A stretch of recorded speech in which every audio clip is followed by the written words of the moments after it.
시편 62편 5절에 이런 말씀이 있습니다. 나의 영혼아, 잠잠히 하나님만 바라라. 잠잠히 하나님만 바라라. 대저 나의 소망이 저로 쫓아 나는도다. 그리고 히브리서 3장에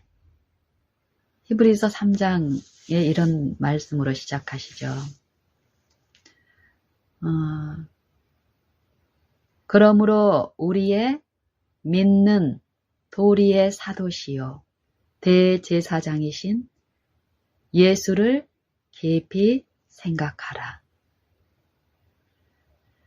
또 히브리서 12장에 이런 말씀을 하시는데요. 우리의 믿음의 주요 또 온전케 하시는 예수를 바라보자.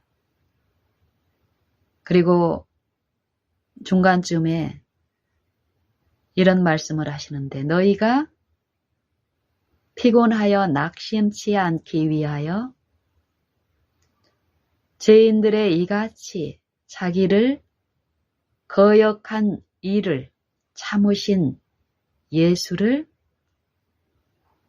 생각하라. 이 말씀을 하십니다.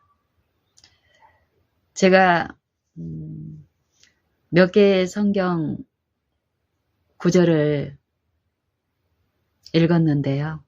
이 말씀들에 공통점이 있는데 여러분들은 보십니까? 시편 62편에서는 잠잠히 하나님만 바라라. 히브리서 3장에서는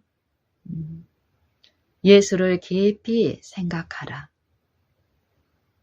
또 히브리서 12장의 두 말씀은 예수를 바라보자. 또 예수를 생각하라. 이 말씀들 중에 이 바라고 생각해야 될 분명한 이 목적과 근거가 분명히 제시되어 있는데요. 한결같이 한 곳을 바라보라고 하죠. 피조물들, 특별히 타락한 요 인류의 구원을 베푸시는, 구속을 베푸시는 이 창조주 예수님의 말씀은 이 말씀을 바라보라고 하시는데요. 그 이유가 그 안에 모든 것이 있기 때문이라는 것입니다. 이것을 이제 표준이라고 하는데 하나님은 우리의 이 타락한 인류에게 여러 표준, 여러 이름을 주신 것이 아니라 우리를 구원하시는 한 이름, 한 표준을 주셨습니다.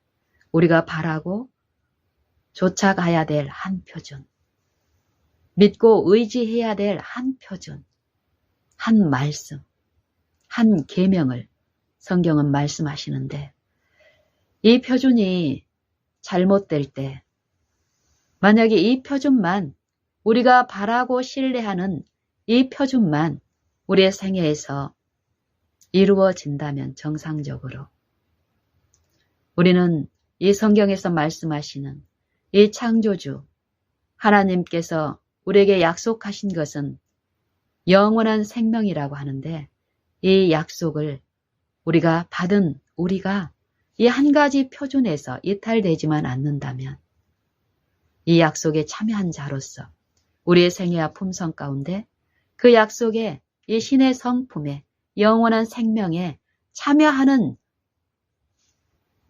상태로 지속적인 이 바라봄을 유지할 수 있는 은혜 받으면서 오늘 이 한 날에 하나님이 주시는 이 은혜의 이 날에 이 구원에 참여하는 이 도움을 얻음으로써 하나님께 영광을 돌리는 일이 있을 줄로 확신합니다.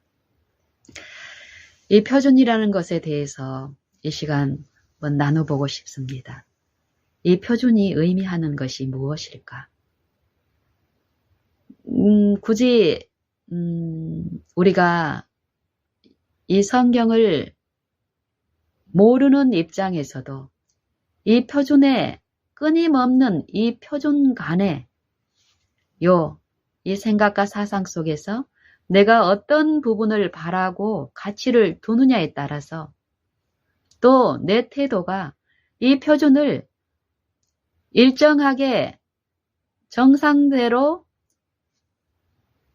공평하게 적용이 됐을 때 누리는 어떤 만족과 쉼이 있고 부분적이긴 하지만 그렇지 못하고 모순되게 편파적으로 적용했을 때 오는 어떤 원망과 시비와 또 그로 인한 이 마음의 분쟁, 편하지 않는 관계들을 목격하고 경험하게 되는데 이 표준이라는 것은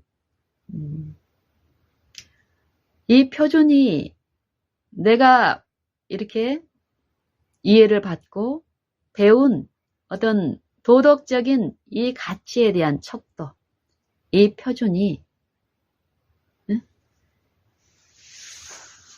편파적으로 편견되이 적용되지 않고 모든 사람에게 공평하게 차등 없이 적용될 때 우리는 안정되고 균형되고 질서 있는 그런 체제가 줄 수 있는 유익들에 참여함으로써 기쁘고 행복할 것입니다.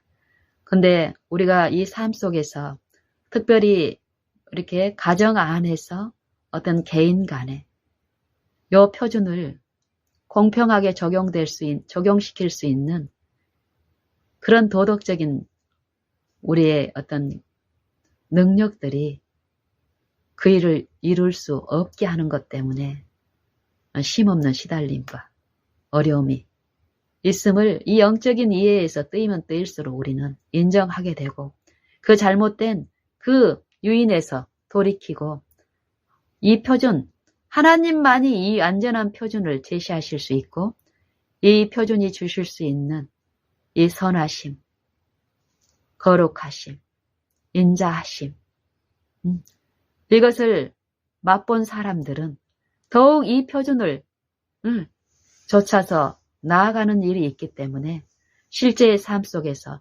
더욱 이 표준을 전하고 보여주는 일 가운데서 어떤 일이 창조주께서 주시는 이 안식, 마음의 쉼, 평안을 끼치게 될 줄로 확신합니다. 이 표준이라는 것이 어떤 역할을 하는지 한번 생각해 볼까요? 내가 예를 들면 제가 평화로운 이렇게 삶을 이렇게 이제 살다가 질병이 이제 왔습니다. 이게 평탄하게 이렇게 살고 있는데 평탄하게 이렇게 너도 나도 할 것 없이 다 평화롭게 살면은 어떤 만족이 없습니다. 또 남은 조금 어려움도 있고 뭐 이러는데 뭐 그 사람에 비하면 나는 평탄하다고 생각했을 때 어떤 만족이 있습니다. 이런 만족 가운데 살다가 내가 어떤 질병이 찾아왔습니다. 다른 사람들에게서나 볼 수 있는 어떤 질병이. 그래서 이제 어려움이 있어요.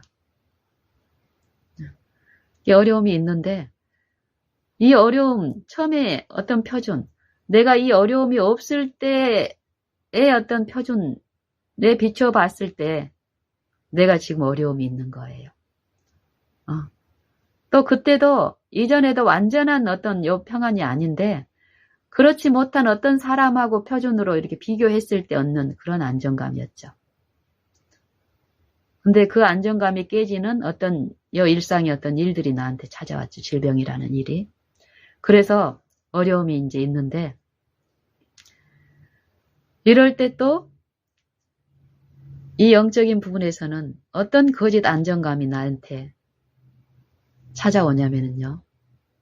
나보다 더 심한 질병에 있는 어떤 사람 간의 어떤 표준을 만약에 형성을 한다면 관계에서 그 사람을 목격하면서 내 어떤 어려움을 비교할 때 그 사람보다 나은 어떤 입장이 내게 인정이 되는 어떤 이 영적인 생각에서의 이끌림이 분명히 있는데 이런 부분에서 가령 내가 감기에 걸렸는데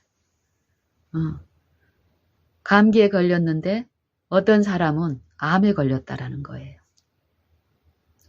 감기는 쉽게 나을 수 있는 거라고 생각을 하고 있잖아요, 우리는. 그쵸? 근데 암은 우리가 상식적으로 큰 병인 거예요. 그래서 누군가가, 야야, 우리가 알고 있는 그 누군가가 그렇게 막 잘 살고, 뭐 부유하게 살던 누군가가 암에 걸려서 곧 죽게 되었단다. 네 병은 아무것도 아니야, 감기는. 며칠 후면 나을 거잖아. 이런 소리가 누구한테 이렇게 제시가 되면 어떤가요, 우리는? 이전의 어려움은 또 없어집니다, 잠시. 그리고 내 것은 아무것도 아닌 것 같이 또 이루어져 가는 이런 것들. 이런 일들이 일상에 무수하게 반복이 되고 있는데 이게 우리의 이 영적 혼미함 가운데 이 영적인 상태와 이해를 성령을 통해서 우리가 듣지를 못하면 신자들도 결국 이 정도의 어떤 안정감, 평안함을 가지고 하나님의 은혜라고 제시하면서 형식적인 신앙 가운데서 영적 축복들을 우리가 손실 당하고 갈 수가 있겠습니다. 하나님은 우리에게 이 타락한 인류에게 구원하실 수 있는 능력자로서 유일하신 한 분, 우리를 위해서 십자가에 달리신 예수라는 이름을 주셨다라고 말씀하십니다.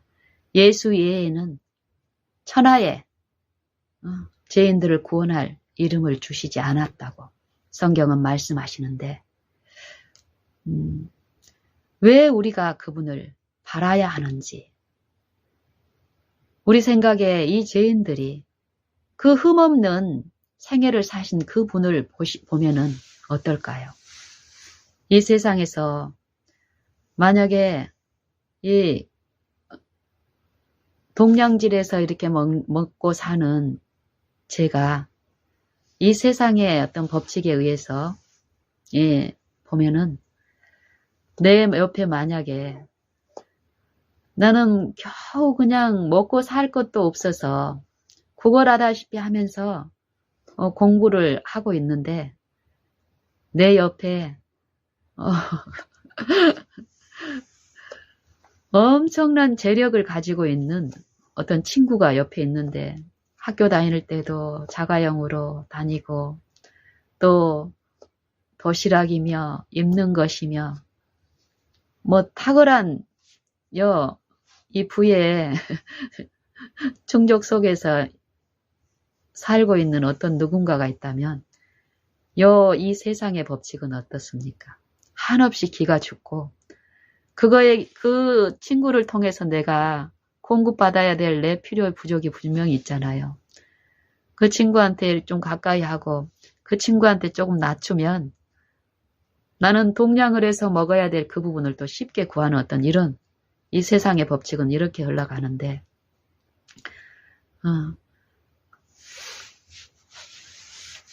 하나님의 말씀은 이 세상 정부와 전혀 다른 이 하나님의 나라를 말씀하고 계십니다. 그리고 그 하나님의 나라를 그 하나님의 그 정부를 지배하는 한 원칙을 한 표준을 말씀하시는데 그 원칙에 너무 멀어 있는 우리에게 우리가 먹고 마시고 바라고 구할 수 있게끔 우리의 이 타락한 육체 안에서 생애하시면서 그 원칙, 그 표준을 비추시는 일을 하셨다는 것입니다. 인자가 되신 인자의 아들로 사신 사람이신 하나님, 우리와 함께 하시는 임마누엘 하나님으로서 예수의 이름을 우리에게 주셨다라고 얘기합니다. 우리가 바랄 수 없는 저 멀리 있는 하늘 보좌에 계시면서 우리를 이렇게 지배하고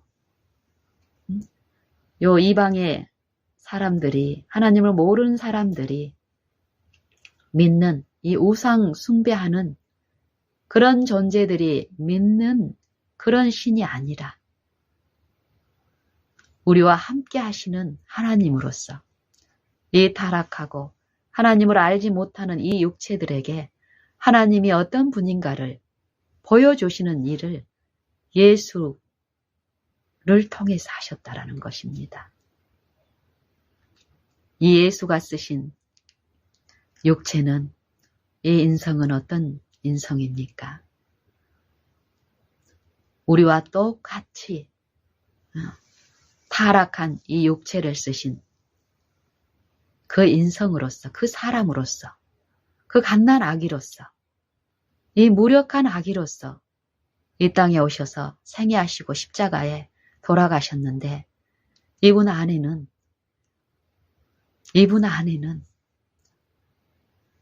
하나님이, 하나님의 생각이, 하나님의 말씀이 함께 하셨고 그 말씀은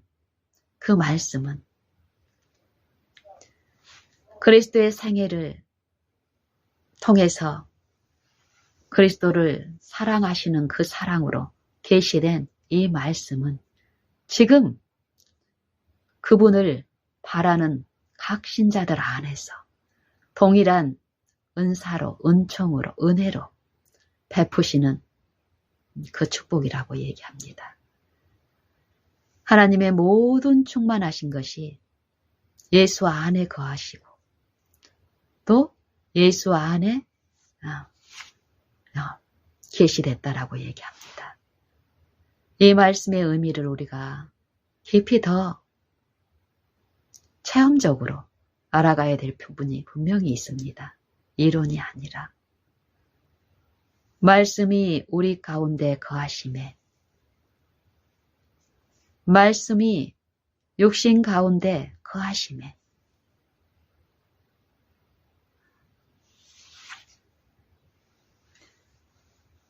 예수님이 이 땅에 생애하시는 동안에 많은 가르침을 우리에게 주셨습니다. 결국 그 가르침이 성경 말씀이라고 얘기하는데요. 이 말씀을 하나님으로서 하나님의 그 능력을 가지고 순종하신 것이 아니라고 얘기합니다. 예수님께서 이 땅에 생애하신 그 생애는 오늘을 살고 있는 여러분 각자 또 나에게 그 말씀을 들려주시고 그 듣는 자 안에서 그 말씀을 신뢰하는 자 안에서 자기의 무가치함을 깨닫고 자기를 부인하고 자기의 연약함을 인정하고 그 연약한 것을 신뢰하는 것이 아니라 자아를 신뢰하고 자아를 높이려는 이 사단의 그 영의 지배에서 구속하신 그 인자를 예수님을 받아들이고 의지하고 바라는 일, 실제 이 영적인 부분에서 믿는 신자들 안에서 그 말씀이신 아버지의 그 신성의 충만함이 그리스도의 생애를 통해서 계시되고 흘러나가서 역사하신 것처럼 흠없는 생애를 사심으로써 또 그 인류에게 그 생수의 축복이 흘러가게 하신 그 이치 그대로 오늘 그분을 바라고 믿고 모시는 자들 안에서 믿는 자 안에서도 그 일이 일어나게 하시는 그 말씀이십니다. 내 육체 안에 지금 그 말씀을 들려주시고 그 말씀께 의존된 그 가르치심을 받아들이고 그 가르치심이 내 생애에 적용되는 그 교훈을 받아들이고 그 교훈대로 이루어지는 생애, 품성. 그것을 나누어 주시기 위해서 예수님은 당신의 생애와 십자가를 통해서 온전한 순종, 고난을 통해서 온전한 순종을 이루어 주셨고 그 순종으로 이루신 율법에 순종하는 그 의, 하나님의 모든 계명에 온전히 순종을 이루신 그 의를 구하는 자에게, 믿는 자에게 나누어 주시고 이루시는 성령의 역사를 통해서 성령께 굴복된 그 신자 안에서 이런 일이 일어난다라는 것입니다. 그것을 우리가 오늘 체험하고 또 증인으로서 비추는 이 특권, 이 축복이 각 믿는 신자들에게 주어져 있습니다. 우리는 그 빛을 받은 자로서 그 빛을 내 안에 가둬두고 깜깜한 흑암으로 만들 수도 있고 그 빛을 받아들이고 내 생애에 모시고 듣고 먹고 마시고 비추는 통로로서 더 밝은 빛 가운데 행할 수 있다라고 성경은 말씀하십니다. 여러분들은 어떤 표준을 가지고 있습니까? 유일한 한 표준, 그리스도의 생애와 그리스도의 품성을 통해서 나타난 하나님의 말씀, 곧 율법, 계명. 이 계명의 안전한 표준에 자신을 늘 비추고 그 완전한 품성 가운데서 말씀하시는 내 여품성의 결함들을 고침받고 가고 있습니까?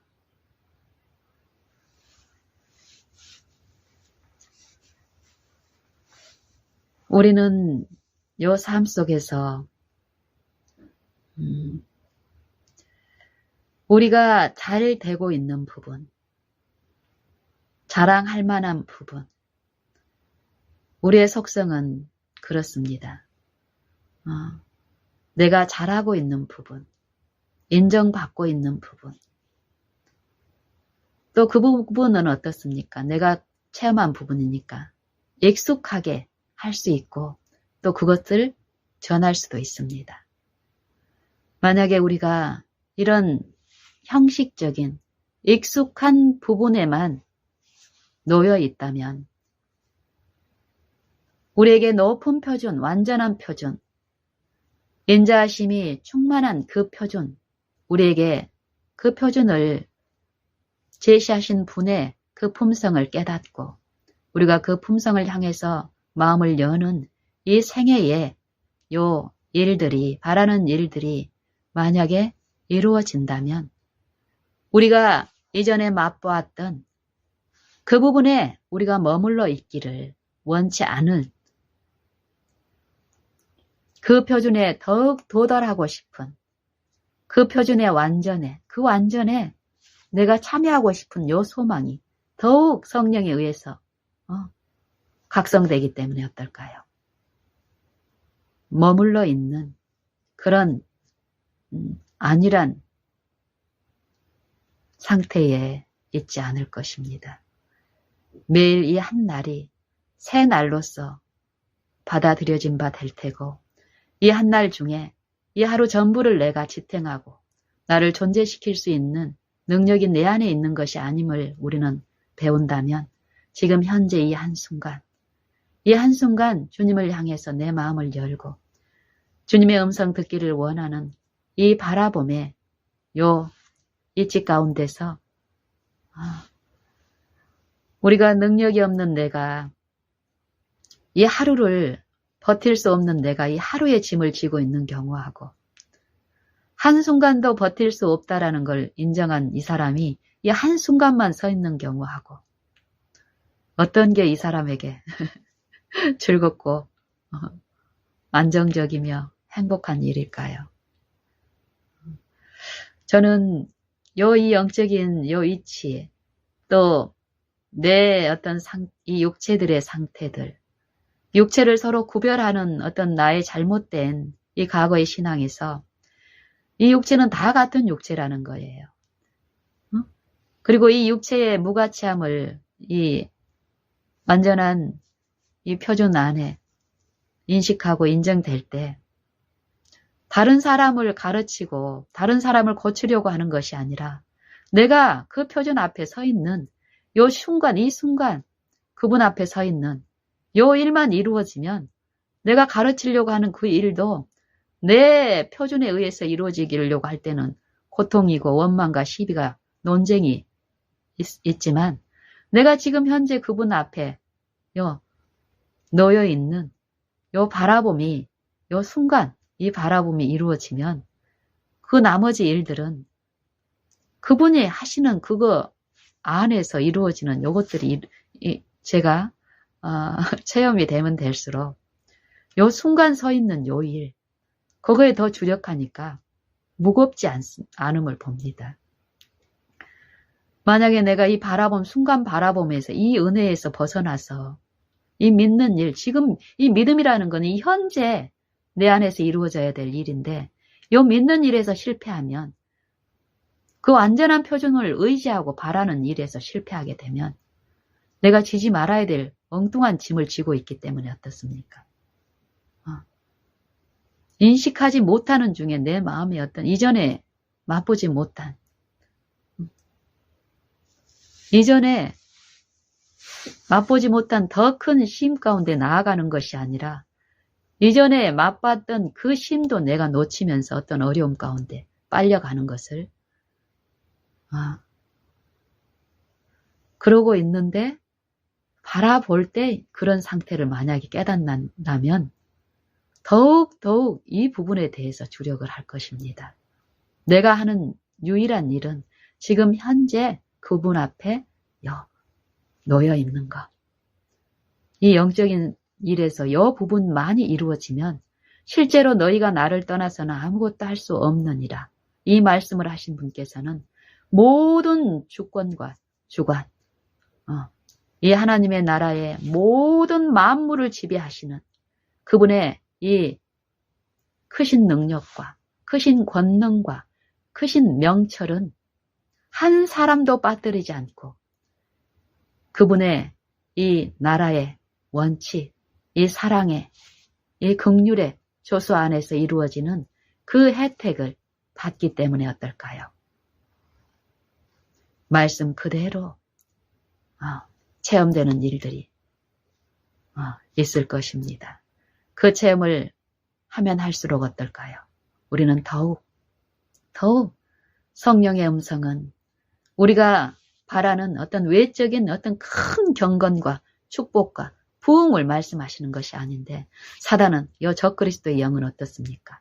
요 외적 경건, 외적 부흥, 우리가 목격할 수 있는 그것들을 그 표적을 기대하고 유인되는 요 일들을 끊임없이 하고 있는데 성령은 요 세미한 음성, 생각과 마음에서 이루어지는 요 일에 둔해져 있는 우리에게 이 마음의 일에 귀를 기울이고 이 생각과 사상 속에서 일어나는 은밀한 그 부분에 요 초점을 두고 들으라는 것입니다. 이런 부분에서 우리가 이런 부분에서 듣는 일이 있다면요.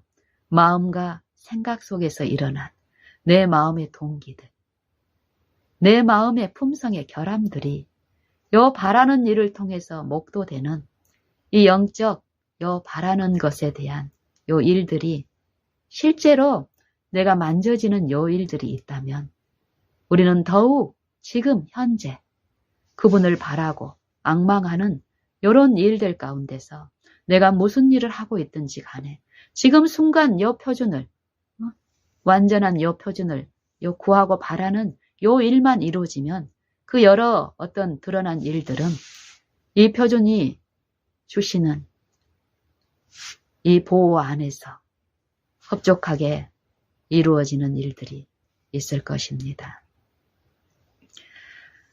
저는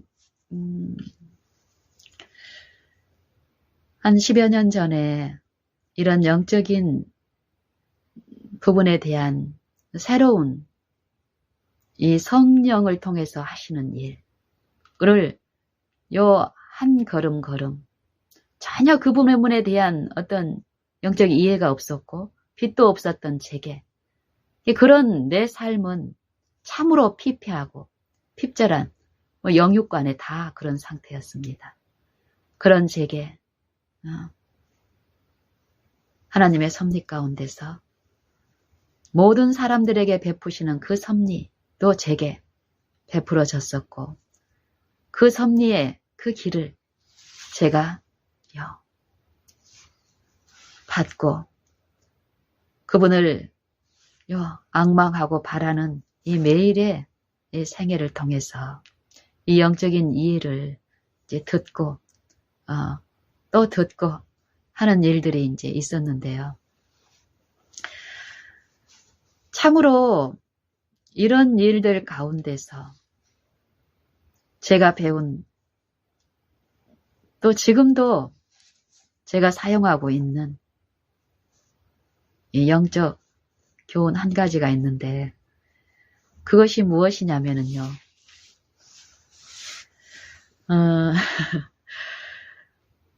하나님은 우리 각 사람을 참으로 아십니다. 이 연약한 기질, 이 기질이 습득된 어떤 모든 형편들을 아십니다. 아시기 때문에 참으로 성실하고 친절하게 우리를 만지시고 하는 것을 우리가 바랄 때에 그 부분들을 보면 어떨까요? 더 좋아하고 의존하게 되는 일도 있음을 저는 체험하는데요. 저는 이제 과거에 이 수학이라는 것하고 이렇게 많은 연관이 있기 때문에 영적 바라봄에 대한 어떤 교훈도 내가 과거에 많이 종사했던 어떤 형편들, 어떤 관계들, 어떤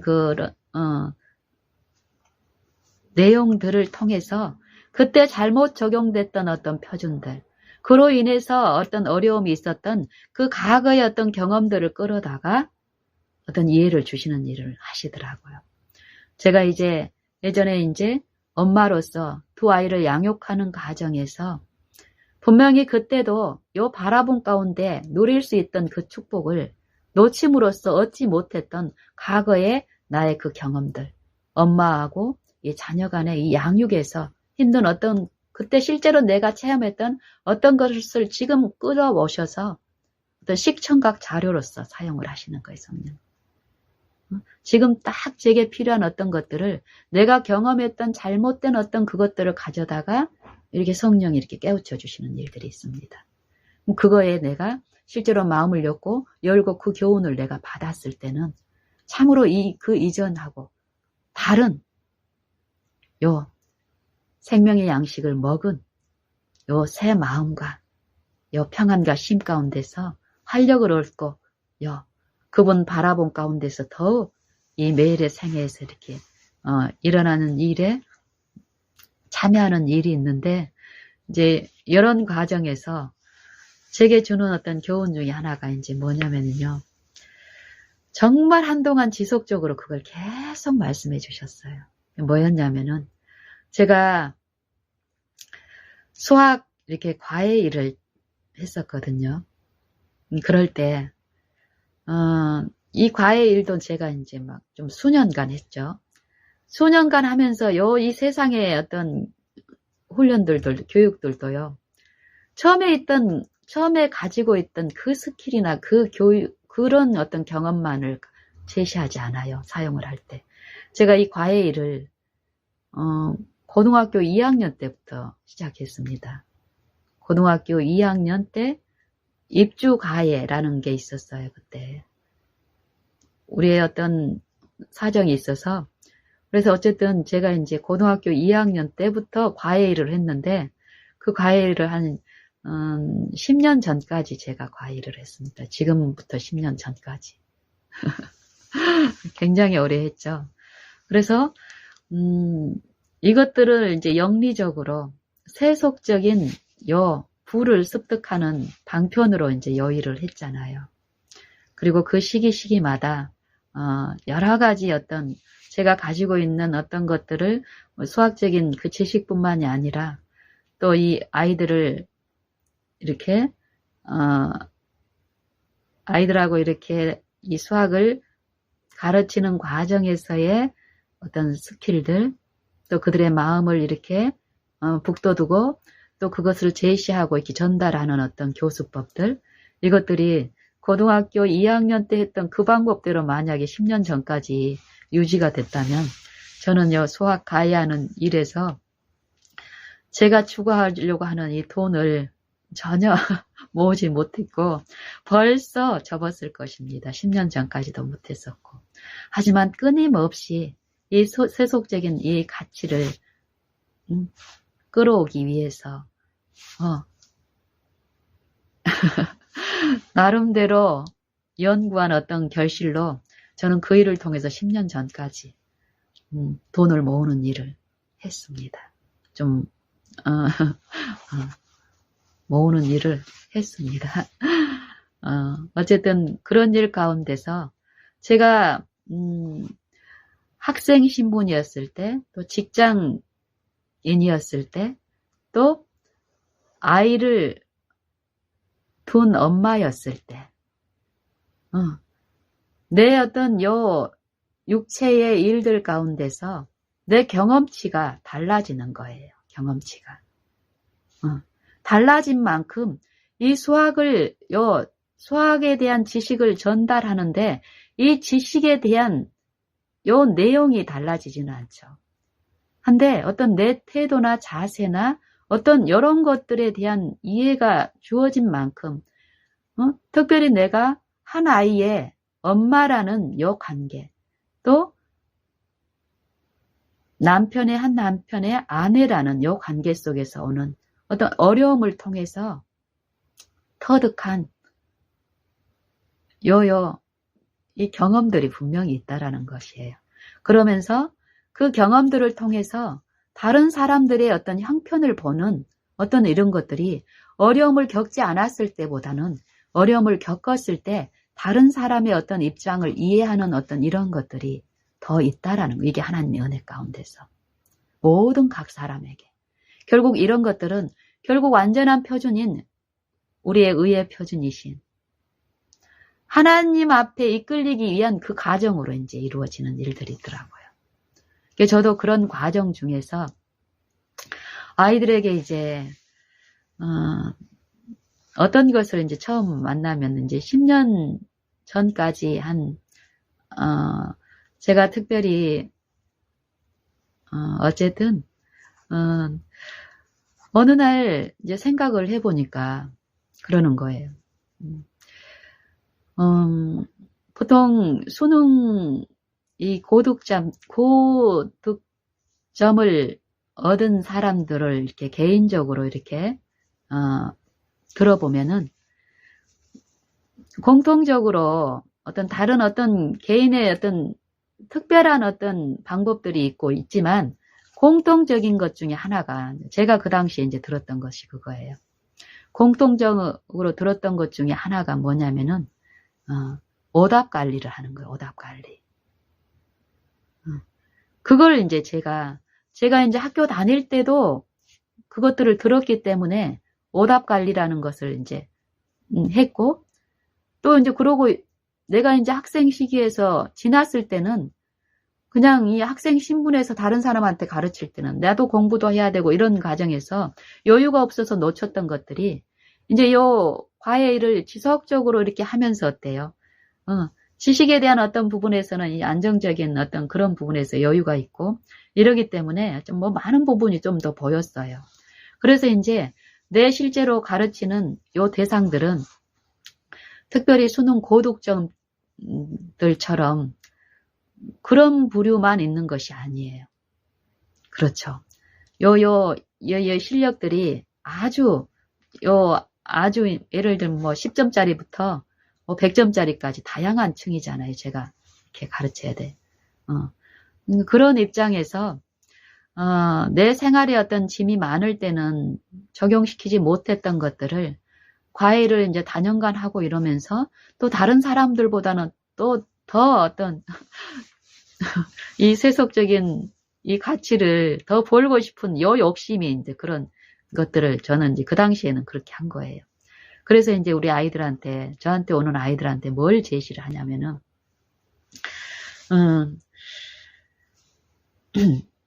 저는 이걸 통해서 인지도를 많이 얻었고, 또 구별된 인정을 좀 많이 받았었습니다.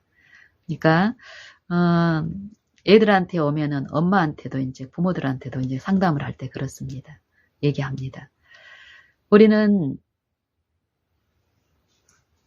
보통 시험을 보고 아니면 문제를 풀고 우리를 즐겁게 하는 것은 무엇입니까? 동그라미죠, 동그라미. 동그라미. 그리고 우리를 슬프게 하고 기분 나쁘게 하는 거는 이 X예요. 이 X. 틀린 거. 실패. 그래서 이 학생들의 습성을 보면은 잘 풀리는 문제만 막 풀고 싶어 해요. 재밌으니까. 근데 놓치는 게 보통 이제 저희 집에 오는 애들 중에 한 중간 정도 되는 애들. 아예 그냥 학습에 관심이 없는 애들도 있지만 엄마가 보기에는 뭐 수학 머리도 있고 공부도 잘할 수 있는 어떤 그런 지적인 능력이 있는 것 같은데 항상 점수가 똑같은 거예요. 한 70대쯤 머물면서. 그러니까 이제 안타까워서 막 이 학원도 전전하고 어떤 이런 과외 저런 과외도 했지만 훌륭한 과외도 했지만 결실이 없을 때 저한테 오는 어떤 경우가 있으면 이제 그분들한테 이걸 제시를 하는 거예요. 그 아이의 습성이 어떤 습성이냐면은 자기가 풀 수 있는 것만 푸는 거예요. 요 개념이란 어떤 이해에서 이렇게 더 나아가고 이런 부분이 분명히 있는데 그것은 싫어요. 힘들어서. 이것들을 선생님들이 제시해서 요 개념의 원리에 요 생각을 투자를 해서 요 일들을 또 가르치는 것은 선생님 입장에서 유쾌한 일이 아닙니다. 이 품성도 필요합니다. 이 부분에서도. 인내하고 참는 것도 필요하고 또 당장의 결실이 또 없거든요. 이 경우는. 특히 이제 이 성적, 눈에 보이는 이 결실을 원하는 이 아이들과 연약한 품성을 가지는 이 엄마의 입장에서는 만약에 이 개념 중심으로 갔을 경우에 덜이 오는 이 성과에 대해서 못 견뎌야 하거든요. 근데 그 질책을 또 이 선생님이 감당을 해야 되는 거예요. 쉽게 외면당할 수 있습니다. 이것들을 이런 어떤 현실에서 저는 가감하게 이제 그 부분을 좀 그래서 이제 상담으로 왔을 때 상담하러 오셨을 때 이제 엄마하고 자녀가 있는 요 상태에서 둘 다 듣는 상태에서 이런 일들을 이제 제시를 하고 그래서 이제 제가 이제 요구하는 것은 동그라미만 좋다고 이 동그라미를 줄 수 있는 부분만 반복적으로 하게 되면 절대 70점보다 높은 점수를 얻지 못하지만 내가 만약에 나는 70점보다 올라가고 싶은데 100점에 이르기 위해서는 지금 70점의 만족스러운 요것보다도 지금 요 30점이라는 요 공백이 생기는데 내가 만약에 요 점수를 높은 점수를 맞고 싶다면은 내가 주력해야 되는 이 노력은 어디에 투자해야 되냐면은 나를 지금 현재 실패하게 한 이 30점에 요 100점에 미치지 못하게 한 이 30점이 실패해서 손실이 됐잖아요. 이 X된 거. 여기에 지금 내가 만약에 투자를 한다면 나는 가능성이 있는 거예요. 근데 이 아이들은 요거의 가치는 인정하지만 이거를 이해하지도 못하고 당장 요 70점을 낳는 요 문제만 반복해서 푸는 거예요. 그리고 대부분의 과외 선생님이나 요 학원가에서 많은 문제를 풀리는 거예요. 문제. 그러면은 특히 중학교 과정 중에는 문제만 많이 풀려도 이 개념을 구체적으로 알지 못해도 이 문제를 많이 풀리면은 점수를 100점 맞을 수도 있습니다. 노력만 하면은 거의 비슷한 문제들이니까. 특히 개념 원리를 중요시하지 않거든요. 중학교 과정에서는. 하지만 수능은 이 개념 원리를 굉장히 중요시합니다. 그리고 이것들이 막 중복이 되고 중첩이 되고 다개념이 또 그런 데다가 문제가 굉장히 막 양이 길어져 버리고 또 복합적인 개념들이 융합이 되고 이런 일이 있기 때문에 내가 기본적인 요 수학에 대한 개념과 원리를 정확하게 이해하고 있는 애들은 그런 부분도 어때요? 절대 어렵지 않게 다가갈 수 있는데 이런 훈련이 돼 있지 않은 사람들은 대부분 중학교 과정에서 성적이 화려할지라도 고등학교 가서는 다 실패합니다. 그런 훈련이 안 돼 있기 때문에 문제 중심으로 자기가 성공하는 것에만 길들여진 요 만족, 이것은 더 깊은 생각과 사고를 요하는 요 부분에서는 굉장히 어렵게 하고 힘들게 하거든요. 그리고 그런 이 시기가 중학교 때 여유 있을 때 또 못했던 그 일은 고등학교의 어떤 이 학습량이라든지 어떤 여러 가지 입장에서 그 타이트함 안에서는 이 생각의 일들을 할 수가 더 없게 되거든요. 그래서 대부분들이 이제 수학을 포기하는 그 길로 가면서도 여전히 수학은 외형적으로는 수학에 투자를 많이 합니다. 엄마도 아이도. 하지만 결실은 없죠. 그래서 이제 저 같은 경우는 이 아이들에게도 엄마들에게도 저하고 공부를 하려면 요 X표, 문제를 풀 때 반드시 동그라미, 요 X, 세모, 요 세 가지 경우에 이제 두는데, 세모나 X에 주력을 하자. 이제 원리입니다.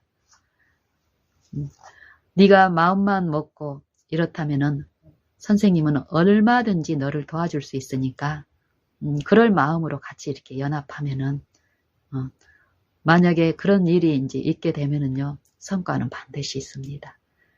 그럴 때 이제 필요한 게 이제 기다려주고 참아주고 이것도 필요하죠. 그리고 안달하고 어떤 이런 부분에서 어쨌든 저 같은 경우 이제 그런 어떤 과거에 그런 이력이 있기 때문에 성령은 이 영적인 요 실패가 자주 일어나고 어떤 요 교훈은 빛은 받았는데 다 될 것 같은데 실제 내 실전의 삶에서 내 품성에서 실패하는 일이 일어나는 거예요. 뭐 이게 뭐지 하고 바라고 탄식하고 울고 슬퍼할 때에 이 영적인 부분에 대한 어떤 이치를 내 과거의 어떤 경험 가운데서 끌어와서 이제 말씀하시는 거예요. 오답 관리. 우리는 깨달은 거, 정보. 성경의 어떤 연구 가운데 깨달은 거. 또 어떤 영적인 어떤 이치. 요것을 깨달음을 받을 때도 어때요? 굉장히 기쁘고 감사가 있습니다. 하지만 이것들이 내 삶 가운데서 내 품성에 이루어지는 일에서는 실패가 있다면 완전한 기쁨이 아닙니다.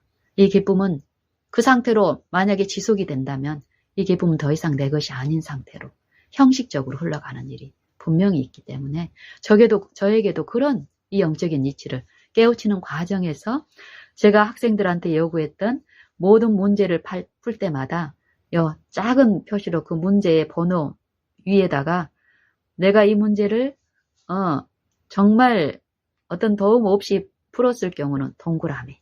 저는 크게 막 하게 하지 않았고 어쨌든 동그라미, 세모, X 표시를 하게 했습니다. 그래서 이제 내가 확실하게 풀었던 것은 X.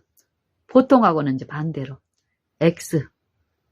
내 실력 향상을 위해서 가장 많이 기여할 수 있는 부분이 뭐예요? 내가 완전히 실패한 것이. 만약에 그 완전히 실패한 것을 내가 완전히 이해하면 내 실력 향상에 완전히 수여자가 되는 거예요. 그래서 그런 인식을 이제 계속 얘들한테 가르친 거예요. 그래서 네가 완전히 모르겠는 것은 동그라미 쳐주고, 좀 이렇게 생각 끝에 고정 끝에 풀었던 것들은 세모, 그리고 완전히 안 것은 이제 X, 더 이상 안 봐도 되는 것이에요. 그래서 얘가 접근할 수 있는 거는 이 동그라미 부분은 얘한테는 아직 어려우니까 동그라미는 놔두고 세모를 통해서 반복적으로 이 원리를 가르치는 일을 했을 때 이 동그라미도 결국 내가 완전히 몰랐던 것도 세모를 통해서 오답 관리를 실패한 어떤 이유들을 내가 풀었던 과정 중에서 실패한 거, 그리고 다른 문제를 풀 때 이 부분을 적용시키고 이런 일들을 했을 때 이 아이는 완전히 몰랐던 것도 어때요? 이해하는 일이 일어나기 때문에 이런 교수법에 대한 체험적인 성과를 얘가 갖게 되면 요 일을 즐겁게 합니다. 요것들을 가르치면서 저에게 네가 매일 넘어지고 쓰러지고 자빠지고 참패하면서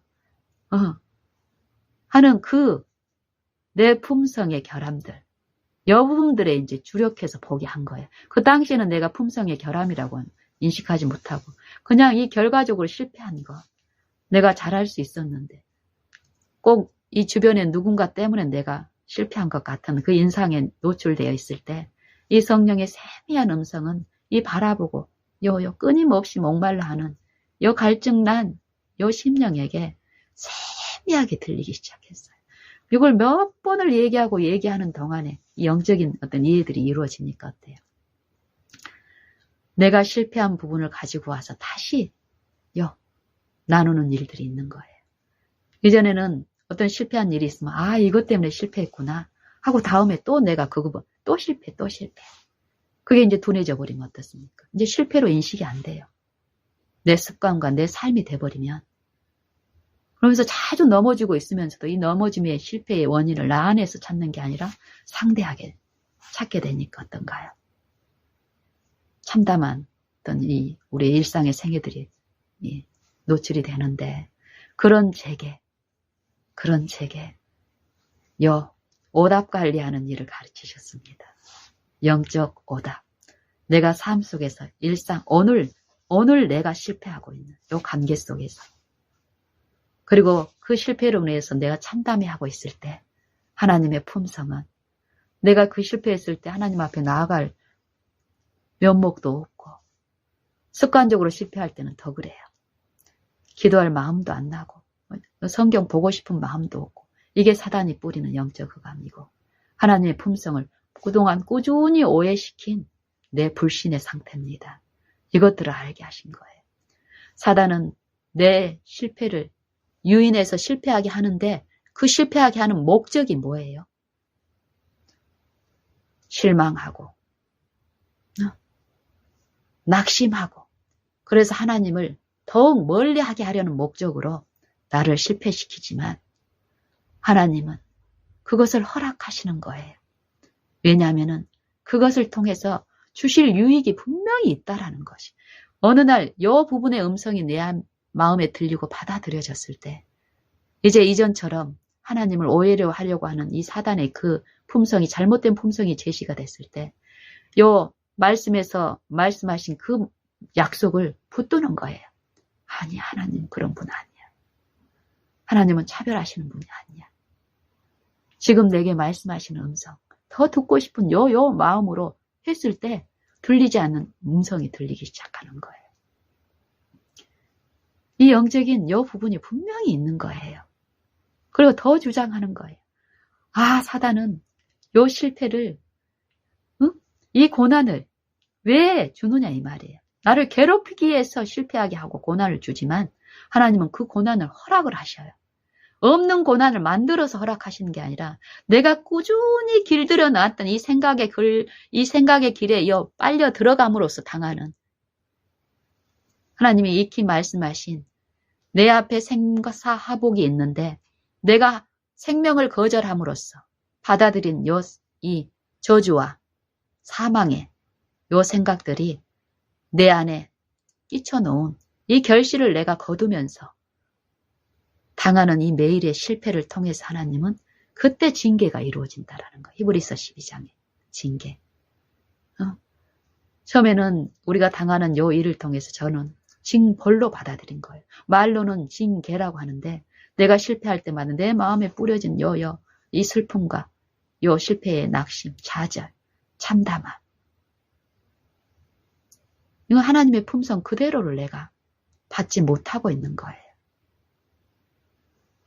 이 바라본 가운데서 실제로 하나님의 품성 그대로를 성경의 진리 그대로를 내게 내 상태는 적용시킬 수 없는 상태고 하지만 내게 적용하면서 그 긍휼을 바라는 바라보는 일. 이게 매일에서 이 부름을 했을 때, 부르짖음을 했을 때 이 마음의 영적인 부분이 더 보이고 더 들리고 하는 일이 한 걸음 한 걸음 있었습니다. 그리고 하나님의 품성이 내 안에 실제로 이루어지면서 정말 이 말씀에서 말씀하시는 그 품성이 들리기 시작했어요. 그리고 모든 말씀이 실제로 그 약속의 축복의 말씀으로 더욱 들리기 시작하는 일들이 있었고 생애에 적용하는 요 일들. 그래서 이 시간 여러분하고 이제 나누고 싶은 것은 무엇보다도 오늘 요 말씀을 깨닫고 전하는 것을 하지 말라는 것이 아니라 그것만 주력할 것이 아니라 내 생애 가운데서 이 말씀이 이루어지는 일들은 이미 이루어지는 일을 가지고 우리가 기별을 전하는 것에만 주력하기 쉽거든요. 그럴 경우는 그런 분들의 어떤 기별 가운데는 누구나가 목도할 수 있는 기별의 그 내용과 일치된, 조화된 기쁨이나 쉼이나 평안은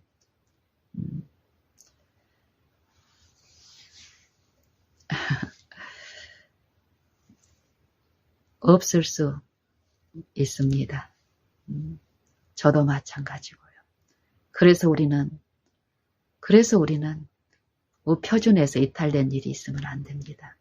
그럴수록 그 표준 앞에 섰을 때 그런 상태가 내 상태가 목도될 수 있기 때문에 더욱 그분을 바라는 일이 필요하고요. 제게 10년 동안 계속 말씀하신 있지. 고난이 유익이라. 고난을 통해서 내가 알지 못했으면 고난을 통해서 내가 듣질 못하면 그 징계의 유익을 얻지 못한다면 구원은 내 것이 아니다. 우리의 이 정신적인 작용에 이 마음의 작용, 사고의 작용, 사상의 작용은요. 이 불순종의 아들들 가운데서 역사하는 그 영, 이 육체를 구성하고 있는 이 영의 사상. 그리고 성령으로 거듭난 이 육체가 성령을 통해서 새 마음으로 시작된 이 새 영을 받아들이는 순종하는 자들 가운데 역사하는 이 영, 그 영의 싸움에서 오는 이 영적인 이해들, 이것들은 하나님의 성령을 통해서 듣질 않으면 들을 수 없습니다. 그리고 우리는 끊임없이 사단의 영에 미혹되어 있으면서도 이 사단은 자신을 하나님으로 제시하기 때문에 그런 잘못된 표준에 의해서 하나님의 품성을 잘못 왜곡시켜서 적용하고 그 품성을 모르는 이 논리와 진리의 이해만을 가지고 있는 입장에서는 끊임없이 실제 생애의 넘어짐에 나의 영적 상태의 현 주소를 내가 놓치고 듣질 못하기 때문에 하나님이 주시는 내가 전하는 그 기별의 그 축복을 내가 마시지 못하고 있기 때문에 어떨까요? 그 기별이 아무리 파워풀하게 외쳐지고 많은 어떤 인기가 있을지라도 내가 만약에 그 기별의 내용에 체험적인 조화된 이 진리에 체험하고 있는 내 생애의 일상에서 그 일이 없다면 우리가 목도하고 있는 것처럼 이 영적인 부분에서의 결핍은 반드시 있게 되는데요. 우리는, 여러분이나 저는 그렇지 않기를 바랍니다. 그러려면 어때야 될까요? 한 표준, 유일한 표준. 그 표준을 바라는 일에서 실패하지 않아야 되는데, 그러기 위해서는 지금 현재 그분 앞에 내가 놓여있는 믿는 일, 요 일을 배우셔야 됩니다. 저나 여러분이나 더욱 배우셨습니까? 이 배운 바, 요 지식이 내 생애에 적용되지 않으면 이건 내 것이 아니더라고요. 실제로 지금 현재 그분 앞에 놓여있고 이 모든 만물의 주권은 피조물이 아니라 피조물 안에 이 범신론적인 요 사상이 굉장히 위험한 사상입니다. 만물 안에 하나님의 영이 계시니까 이 만물이 각자가 독립적으로 그 하나님의 그 은혜를 사용해서 뭔가를 할 수 있다라는 거. 하나님의 일에 이 피조물의 공로가 조금이라도 가치가 있다라는 요 사상들. 이 피조물은 하나님의 일에 도움이 될 만한 것이 하나도 없습니다. 무가치합니다. 말 그대로. 내가 뭔가를 이루고 있습니까? 그것은 내 이 무가치함을 인정하고 철저히 부인된 상태에 하나님 안에 감추어졌을 때 그분의 은혜가 그냥 나타나는, 계시되는 그분의 것입니다. 우리가 믿음을 회복을 하고 진실된 믿음 가운데서 그 은혜에 참여하는 일들은 내가 철저히 그분만을 신뢰하고 나의 무가치함을 배우면서 나를 인정하지 않았을 때 그 일은 나타나고 더욱 나타날 줄로 확신합니다. 그래서 오늘은 내 일상생애에서 일어나는 일들 중에 나를 만족해 하는 일들의 동그라미를 크게 치던 우리의 이 습성에서 돌이켜서 내가 실패하는 부분에 더 주목하되 하나님을 바라지 못하고 축복을 거기에 집중을 했을 때는 어떨까요? 더 쉼없는 고통 가운데 끌려갑니다. 대부분 율법주의 정신이 이제 요거죠. 하지만 실제의 자기 부인, 하나님만 신뢰하는 요 일 가운데서 하나님의 영을 모시는, 이게 지금 현재 이 바라본 가운데서 분명히 하나님은 이 축복을 베푸시는데, 이것들을 터득하게 될 경우는요, 나의 실패가 더 이상 나를 낙심시키는 것이 아니라 이 실패를 가지고 주님 앞에 있는 그대로 나아갔을 때 이 실패의 원인과 이 실패의 이 내용들과 이 영적인 상태들과 이 이치를 성령은 참으로 친절하게 가르치십니다. 들리지 않던 것이 세미하게 들리기 시작하고 세미하던 것이 더 분명하고 단순하게 들리기 시작하는 것. 이 영적 일이 분명히 있습니다. 내 육체의 활동 모든 관계마다 그것들에 우리가 마음을 열고 듣는 요 일이 있기 시작하면은요, 그 일에 참여하는 일이 있다면은 실패하는 일이 어떨까요? 70점짜리가 계속 70점을 유지할까요? 아니요. 80점이 되고 90점이 되고 100점이 되는 이 품성의 완전한 표준에 점점 참여하는 요 일 가운데서 이 생애에서 이전에 눈에 드러나게 목도되고 했던 부분들이 내 마음 안에서도 그런 일들이 실제로 고침을 받고 새롭게 하심 가운데서 이루어지는 일이 있기 때문에요. 우리는 우리의 생애와 품성을 통해서 하나님의 안전한 그 표준이 어떻다라는 것을 비추고 보여주는 그 도구와 통로로서 하나님께 영광 돌리고 그분을 인정하는 그 생애에 평안함과 기쁨을 비출 수 있을 줄로 확신합니다.